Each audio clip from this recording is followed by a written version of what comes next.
Right, so then, ladies and gentlemen, welcome to this, and I've already noticed the game volume's too loud.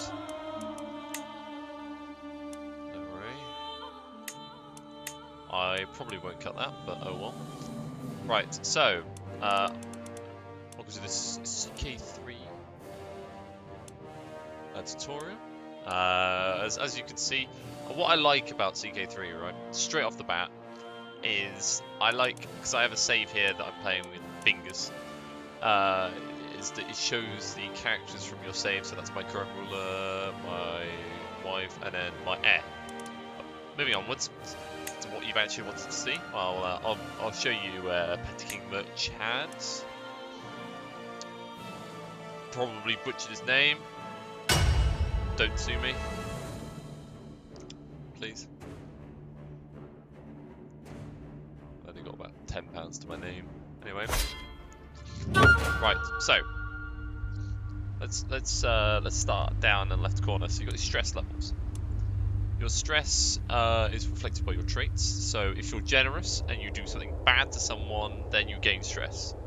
It's something that you go against yourself with, you generate stress. And then every single time you hit stress level, you will have a breakdown.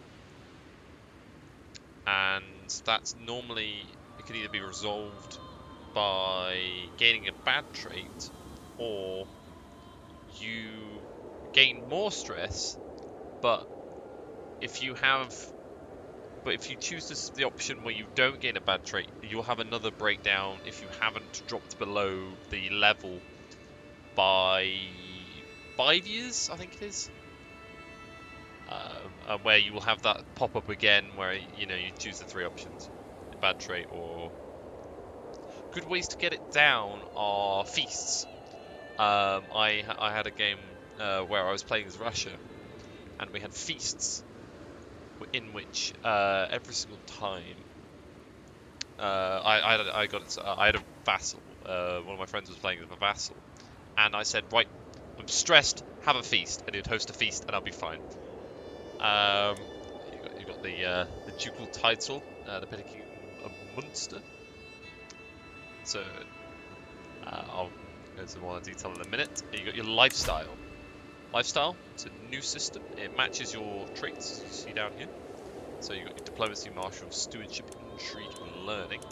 So with diplomacy, you've got your diplomats, your tree called August, and then you've got family hierarchy. It's more for your family, yes, with friends, and successful schemes with family members. Some extra skill points. So if you want to improve your family. This one is your prestige, improving your prestige and fame. And then diplomat is, of course, where you're trying to do diplomacy and foreign affairs. You've got, with these three focuses. See, by the way, if I'm going too quickly, just feel free to pause at any moment and just reflect on it at your own speed. You've got your different focuses. So you've got the first one, which is foreign affairs.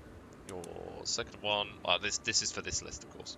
So the top one is always more skill focused. So you see with these, like that one only gives you 2 diplomacy, but this one gives you 3. So if you want to improve your diplomatic skill, then you go for the top one. They all give the same experience.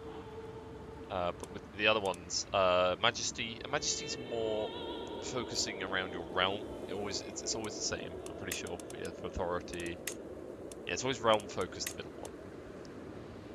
In this case, you get extra prestige.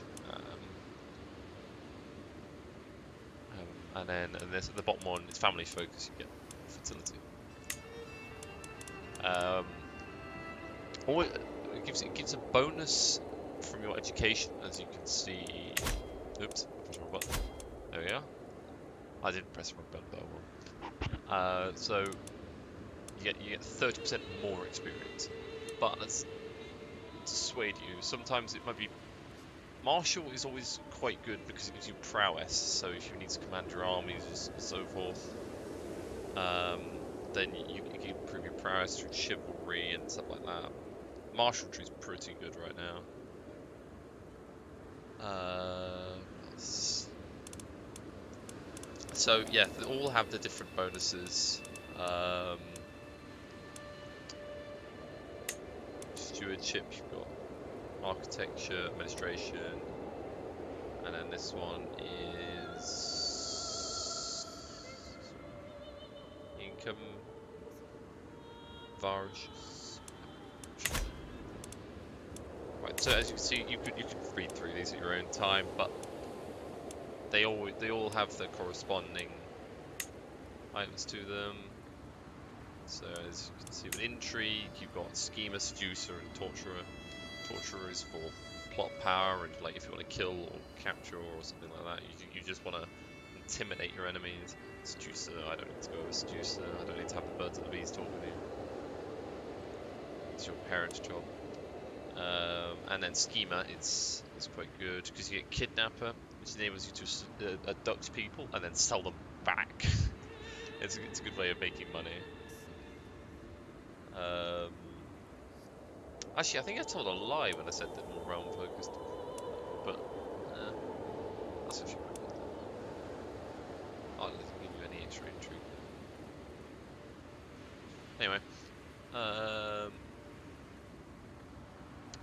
so you got those, and learn's quite an interesting one because you've got your so this one is to do with anatomy and like health because you get a nice health boost there. Scholar,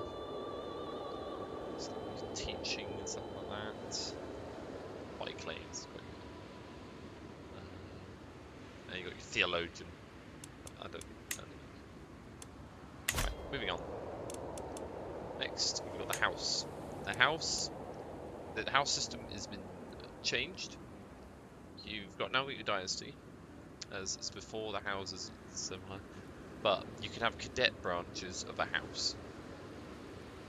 So cadet branches are sort of their own branch of the house. They're sort of controlled by different people as well, but they are still maintain part of being the larger house. You've got your legacies, which are your bonuses. So if we got up to a certain point, the house got up to enough fame, you can get up. You can spend some of these, and then these are sort of like congenital. My English is not on point today, and you just get all these bonuses for everyone in that house. So you get in noble veins, you can get House of Warriors. Everyone has +2 prowess, which is quite good. These are quite nice boosts. And then you can see your dynasty tree, and then you can panther dynasty ahead. I'm the head of the dynasty. You got religion. Religion, you can create your own faith. It can be quite interesting when you create your own faith. It's like you saw it briefly in CK2 where you could reform paganism and you could add weird things. But in this, yeah, you can create your own faith. Yeah, you can see all the different things about insular Christianity here. Which is very similar to Catholicism, but there is what I can only. The main difference for insular Christianity over regular Christianity, because it's a new faith that's been added to this one, is that you can have multiple spouses. And then your culture. Culture has been actually made into a proper thing now. It's sort of been amalgamated with technology.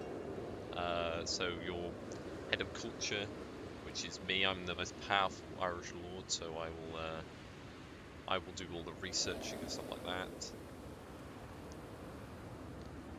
that. So straight off the bat, we have mangonels. Irish people have researched mangonels. We're currently on. That's. I like the way it does that by default. It goes West African canoes. Yeah, we can't research that, so we go hereditary rule. Hereditary rule, which enables to move off the Confederate partition law, which is quite good. I'll talk about succession laws and other things in a minute, but yeah. So you do your research through here on a cultural basis. different cultures have different things unlocked. Like here is Anglo-Saxon. They have hereditary rule and coinage already unlocked, but they don't have this unlocked, which is naval speed. Why I don't know why the Irish need to have such quick ships. They do. Right, so there's the cultural stuff going. There's also this new thing at the top. This is quite good because it gives you suggestions as well as other things that you should be doing. And it gives you reminders. Like in CK2, you would have them all streaming across the top of the screen. But now it's sort of consolidated into this, which I quite like. You've got your money, which money actually not relates directly to control, which we'll talk about when I mention Marshall. Now you've got different levels of fame. So which give unique bonuses for each level in terms of like improved opinion. You can get extra opinion bonuses. Also, when declaring wars, levels of piety and levels of fame can play into it. So if you're a lesser level of fame, you can't declare war in some cases. And also, if you declare war on someone without enough prestige, because some wars require prestige, if I show you here, that would cost 50 prestige. If I had less than 50 in storage, that would take a layer off my my level of fame. So you gotta be careful when declaring wars.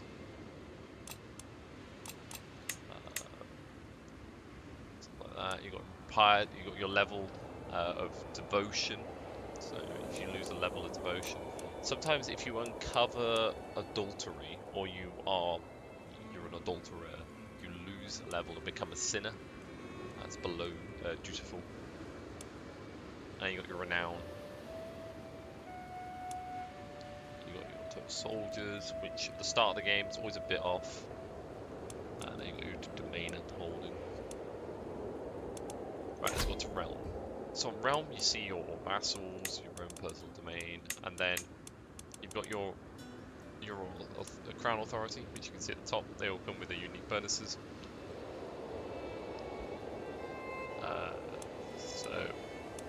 And also you got the succession laws. Straight away, succession laws. Confederate partition is very bad. It's very bad because when you are say like when you die, with partition it will only give away titles that you hold, but in Confederate partition, so it can create duke titles and kingdom titles upon your death that you didn't own. So if you owned both England and you owned large sections of Wales, but it came under the Kingdom of England because you didn't own the Kingdom of Wales, then the Kingdom of, upon your death, if you had Confederate partition law, then the Kingdom of Wales would be created, and all of that land would split off from you and become its own kingdom. Which is, and then you would have to war them. You would still have claims on them, of course, but you would have to war them to get that land back, and then bring it back under your control. You got partition, which is it's the same as Confederate partition, but it doesn't create the new titles. You can control it better. So if there was no like in the previous analogy I just gave, Wales,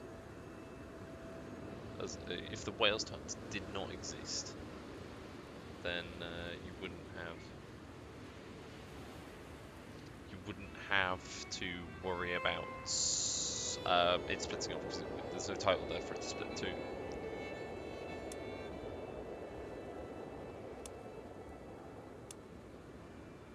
And then high partition, it gives a slight benefit to the heir, but like our heir gets priority. And primogeniture, all of it passes to your heir.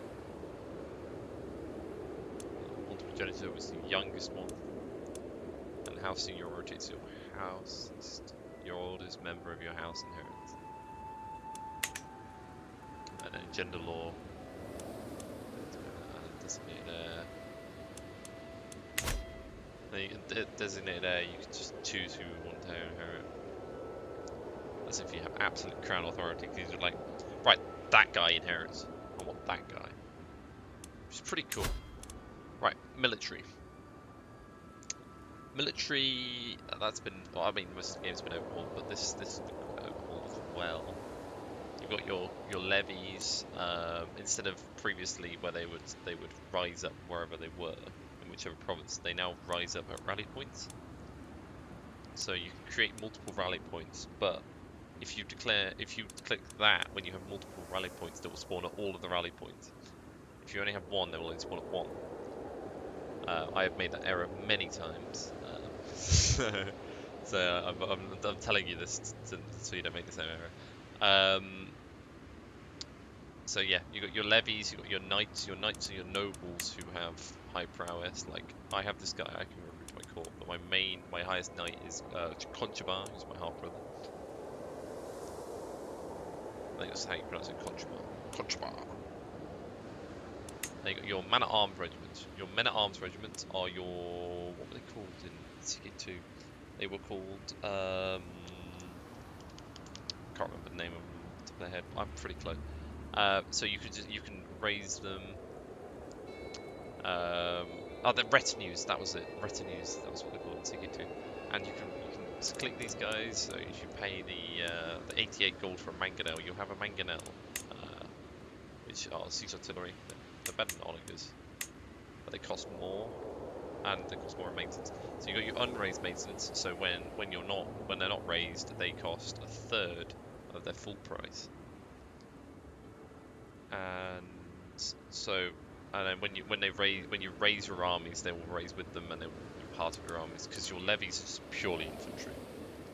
So you can get some extra stuff to boost your army and make it better. But they have their own different costs and different benefits. They also have their own stats here. As you can see, pikemen, they have their stats here.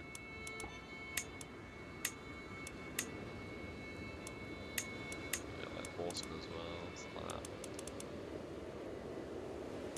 that. Your mercenaries, right? Mercenaries has been overhauled and it's much better.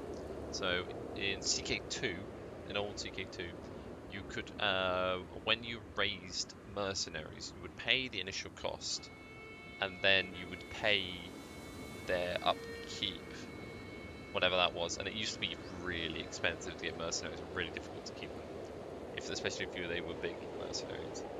And if you run out of money, then they would turn and fight you to get their money.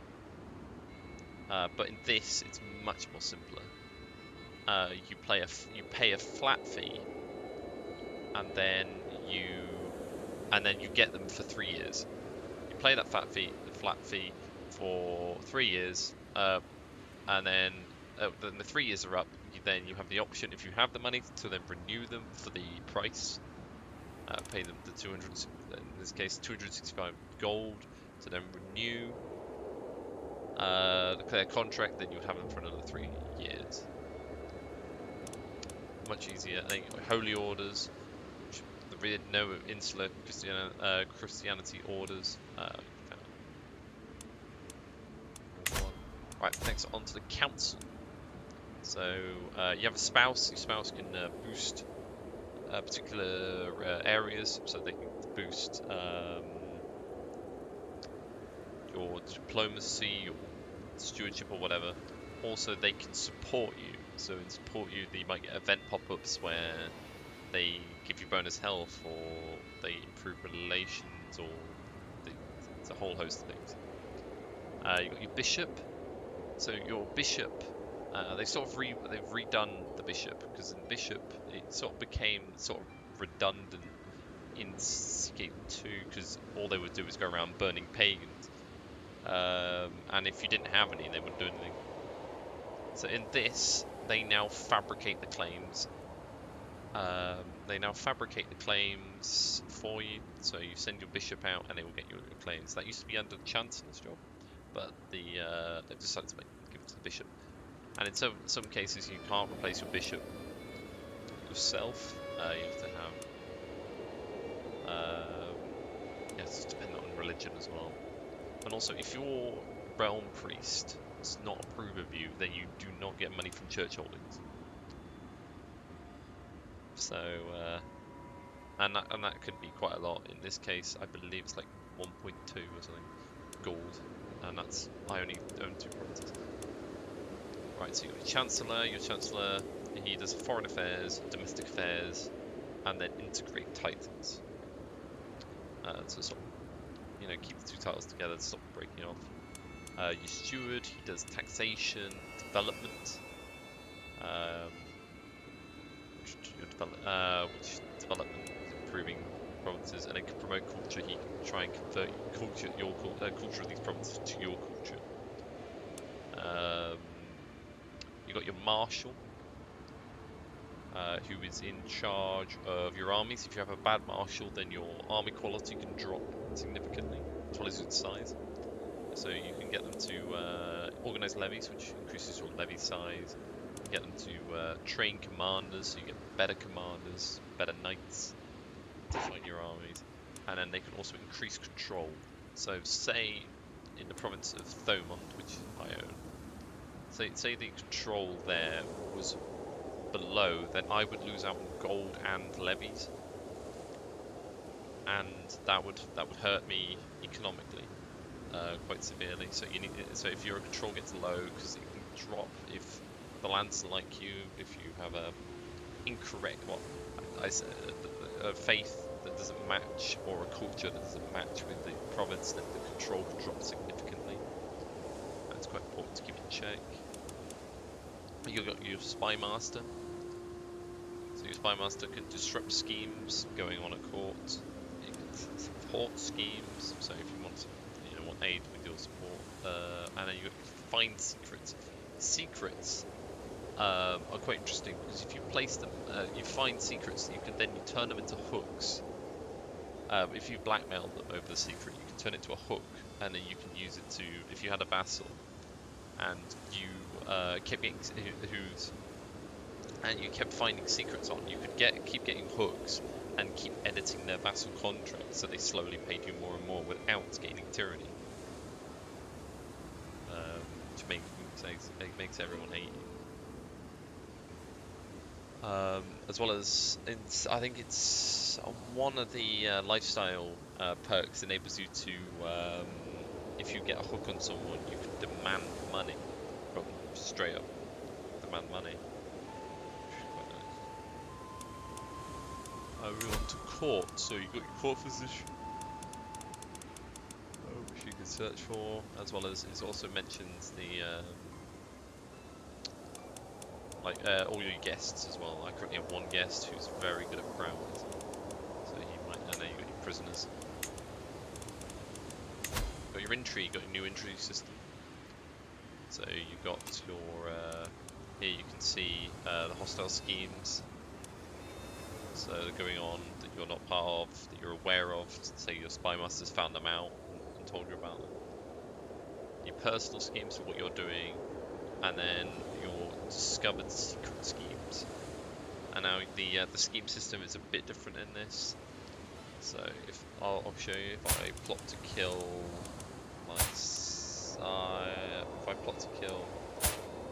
my half brother. So it's a here it's got a predicted success chance of 32%. As long as the scheme is kept secret, 47% chance of secrecy, and in average it expects it to go on for 2 years. Click the start scheme, then you can invite. The progress over these 2 years, it can be sped up by using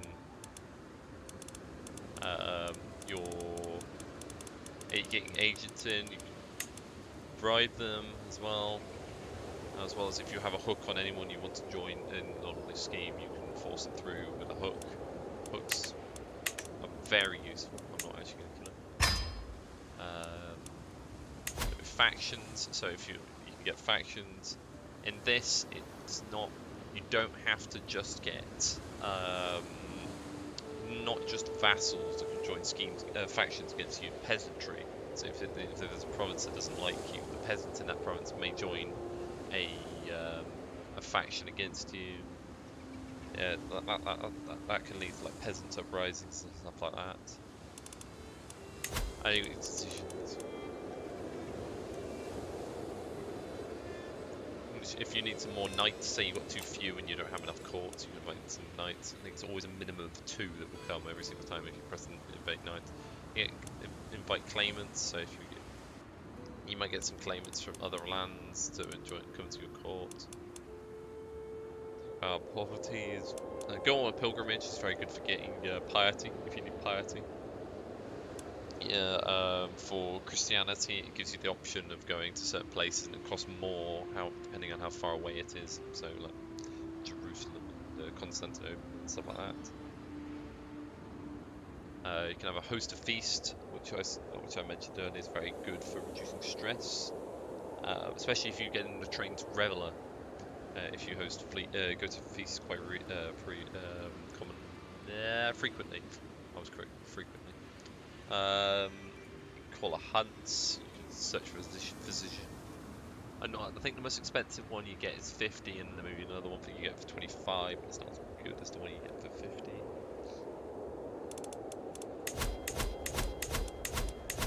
I can cover most of it there.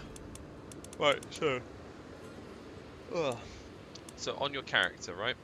So you can select your spouse. So you see in this instance, I can Allied Dipontu, which is I apologise, my French is not on point. I am English. I only speak English. No. we're a bit lazy in that regard. So I could get an alliance with the Duke of Normandy, which I know will immediately call me into a war against the King of England. You can get alliance with Wales, which I might do.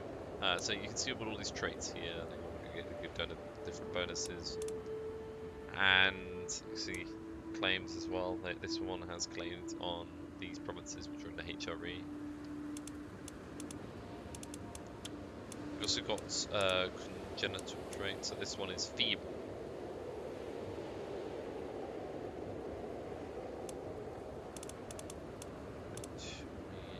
You see this one's quick.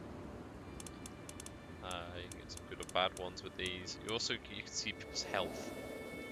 So you see these are fine, these are fine. You can get some green ones which are good, and red which are bad. You see this one, it's good.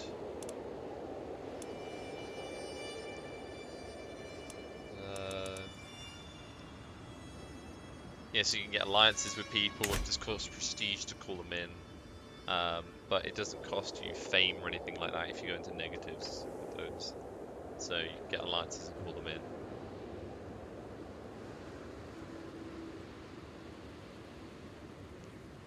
So let's gain this claimant.